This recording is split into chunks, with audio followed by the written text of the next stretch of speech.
Hello, this is Good Game Time. This is part 4 of the series. You should watch the other 3 parts first if you haven't.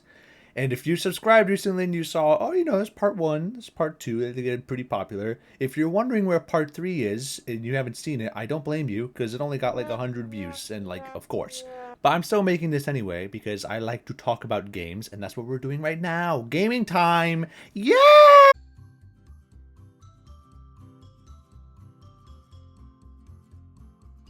Now, these first few games, I'm putting them in because, well, I think they're good, and they're also pretty popular, so everyone knows they're good, but I'm putting them in anyway because it's my video. And starting with Golf with Your Friends, which I've put an unhealthy amount of time into with my friend. And, it's just a nice, cozy little game to mess around with for a little bit. And if you like that sort of thing, then this is for you. It's nothing crazy, and it's not trying to be, as you're just playing some simple mini golf and having a good time. Well, most of the time. And yes, there is Steam Workshop support, just in case you want to bash your head against some stupid nonsense, or like some Kaizo levels or whatever. And you can make custom rules. There's like a hockey mode, a basketball mode. It's just some good fun, Just something to put on while you guys can talk in the background. It's just nice to have games like that. I don't really have that much else to say. Just good game with friends.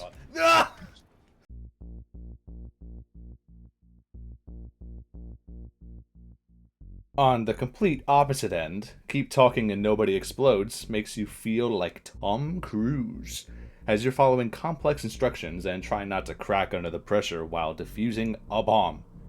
It starts simple enough, just some wires, some buttons, but soon enough you're dealing with mazes, number sequences, passwords, fucking Morse code. God, I hate Morse code. The latter levels will push your teamwork skills to the limits, as the diffuser and the reader have to be on the same wavelength to pull some of this off. Oh yeah, did I mention that only one person needs to own the game? So that's nice. And really, it's fun switching between defusing the bomb and reading the manual. And when you're able to get a rhythm going with someone, it is oh so satisfying to watch these bombs go down. Winning!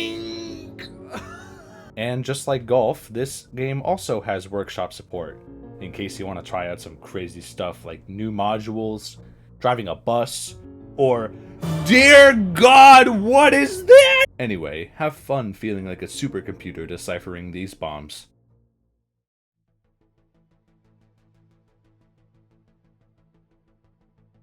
Now, Risk of Rain 2 is a game that I got suggested a lot in the comments of my first couple videos. And believe it or not, I've actually had this game for quite some time. Almost 2 years, in fact. But when those first parts came out, I had only played the game like 3 or 4 times, so I didn't feel I had seen enough to form a solid opinion about it. Now that I put some more time into it, I can confidently say it's good. I mean, would you expect me to say it sucks? This is a video about good games. Sure, I don't think it's the best roguelike out there. I personally think Hades is better. And I still don't understand what 90% of the items do. But at the end of the day, it's just a fun game to mess around with. And it's especially nice that you can play with your friends. I like to play as the little robot. He is a quirky little guy. And there is a lot to do here, which I don't think I'll ever have the time to get to. But I'll still admit that the game is indeed very good. Anyways, now on to the other games where I actually have more to say. He's just sitting there, though. Oh, what? Oh, huh? Good?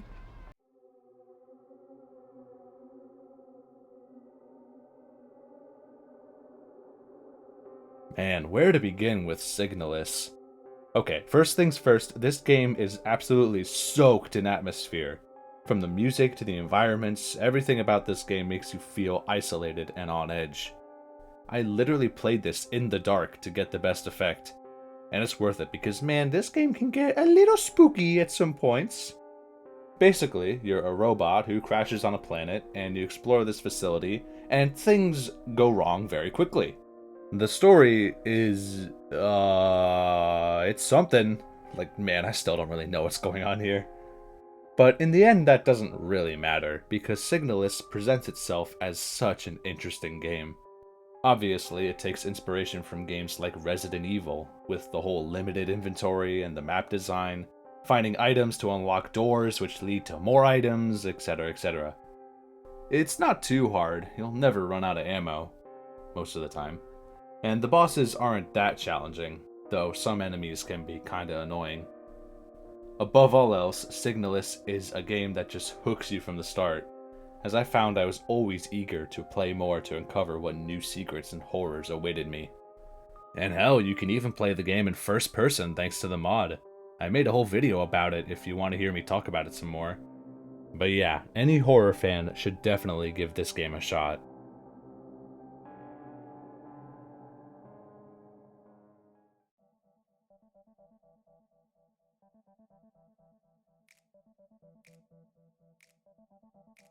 What if we took Undertale and turned it into a Rhythm Heaven style game, and gave it 500 pounds of LSD? The result would be Everhood, a game that, let's just say, goes from 0 to 100 real quick.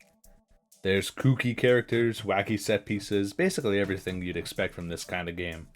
Of course, the real highlight is the fights, which can have some real insane stuff going on. It helps too that the songs themselves are total bops, which also seem to get better as you go along.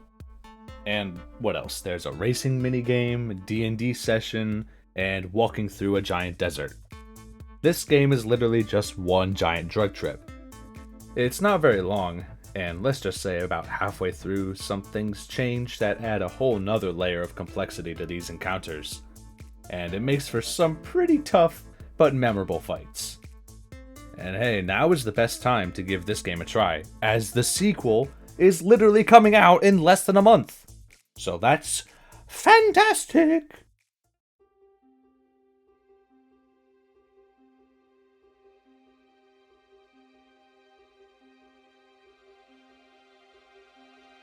Have you ever wanted to act like total dipshits while you fly around a galaxy doing whatever you want? Well, Pulsar Lost Colony is the game for you. On the surface, it doesn't seem crazy. You pick a role, man your station on the ship, and fly around to see what you can find.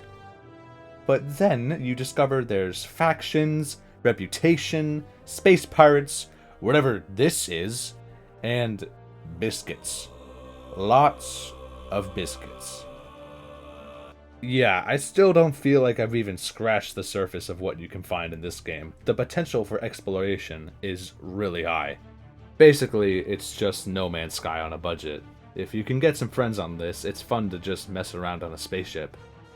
What else can I say, really? Actually, the more that I think about it, warping from planet to planet, like sailing to islands, finding scattered things to unlock a bigger thing, the existence of some sort of large governing force. The main quest is finding some lost colony that no one's ever seen before, but apparently it has because you get a message about its existence. Man, this game is literally One Piece, but in space. I'm sorry! I'm sorry!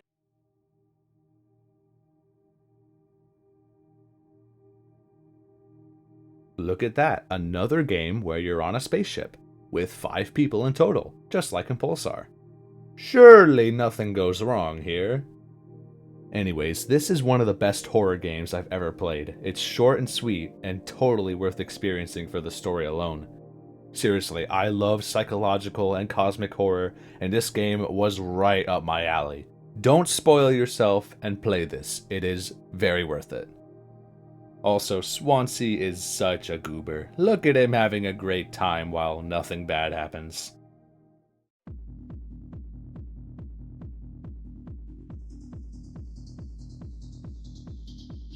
Now, unless you've been living under a rock, you'd know that Buckshot Roulette took the internet by storm last year. And yes, I'll say the single player looks good, because I've never played the single player. Yeah, 10 hours played and not 1 second was spent in the main game. No, what I'm here for is the multiplayer update. Which, man, this game is so fun with friends. I'm not feeling good anymore. The strategy of using your items wisely, the hilarity of bullying your friends, and of course, you get to shoot them in the face. Or shoot yourself. Buckshot with friends is definitely a great game to add to the collection of multiplayer games. And come on, man, it's $3. There's no reason not to have this game, if you haven't heard so much of why it's good from everyone else beforehand.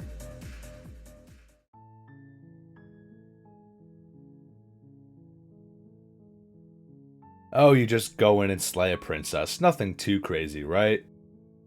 Well, if you like branching paths and choice-driven games among the likes of Stanley Parable, then this is a great game for you. Hell, it's even got its own narrator.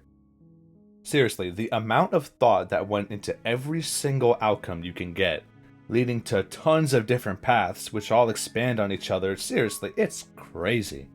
Add in the hundreds of art pieces made for each route, all of which are very good by the way, and the fact that this game is fully voiced by just 2 people who probably had to record a shitload of lines. And the amount of work that's gone into this is truly staggering. Like, man, how is a point-and-click game 12 gigabytes? Out of every game on this list, this is the only one I got all achievements in. And that says a lot because this game has a lot of achievements. But every moment was oh so worth it, as just the amount of stuff to find means you'll be playing this game for hours on end. You even get to see what kinds of sandwiches you'll receive, wowee! Props to Black Tabby Games for making one of the best choice-driven experiences I've ever played. And while we're on the subject,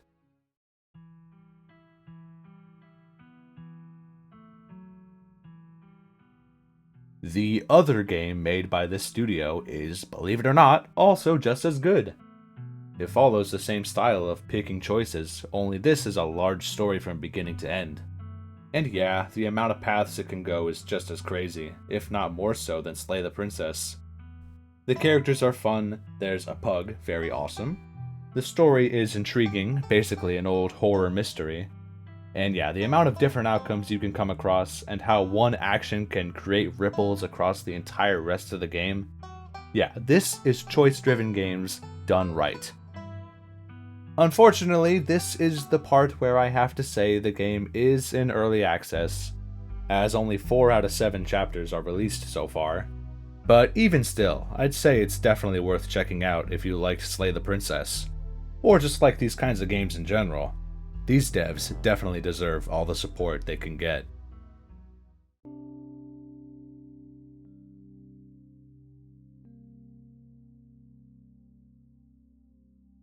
Man, nature's cool, am I right? In fact, if there's one thing that sticks out about Firewatch, it's that it is an absolutely gorgeous game. Aside from that, it's another game where you're mostly here for the story, as it only took around 4 hours to beat. I wouldn't say it's as good as Mouthwashing, as I enjoyed just wandering around the forest and taking pictures. If anything, it's a nice chill game to just relax while playing it. Well, until there's fires. I mean, come on. In a game called Firewatch, it was only inevitable, right? While the story is just good and not anything earth-shattering, it's still a pleasant experience. And the game's OST is very good, with really pretty sounding tracks. Perfect camping music in my opinion. But yeah, maybe wait till it goes on sale. I mean, I got this for $2 during the winter sale. It's an old game and I don't really think it's worth $20 in my opinion. But when the price goes down, you should definitely consider giving it a try.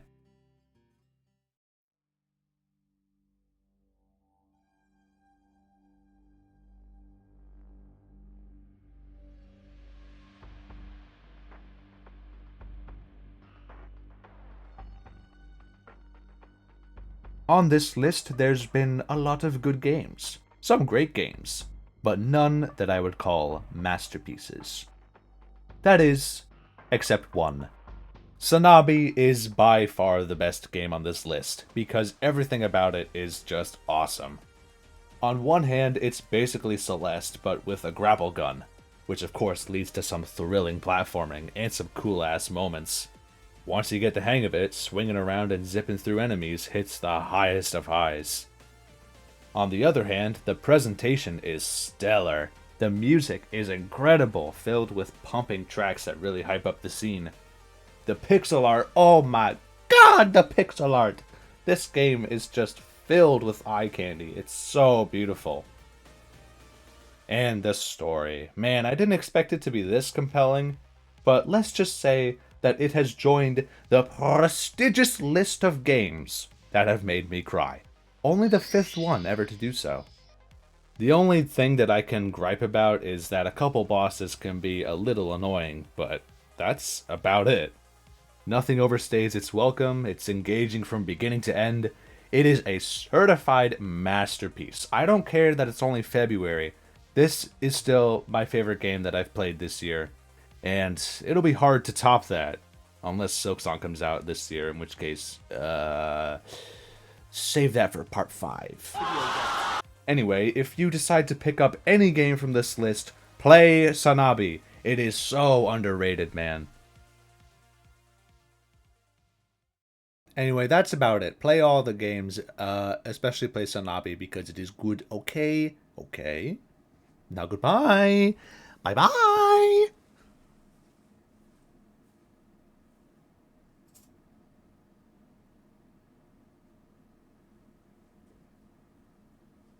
Oh my God, Shadow!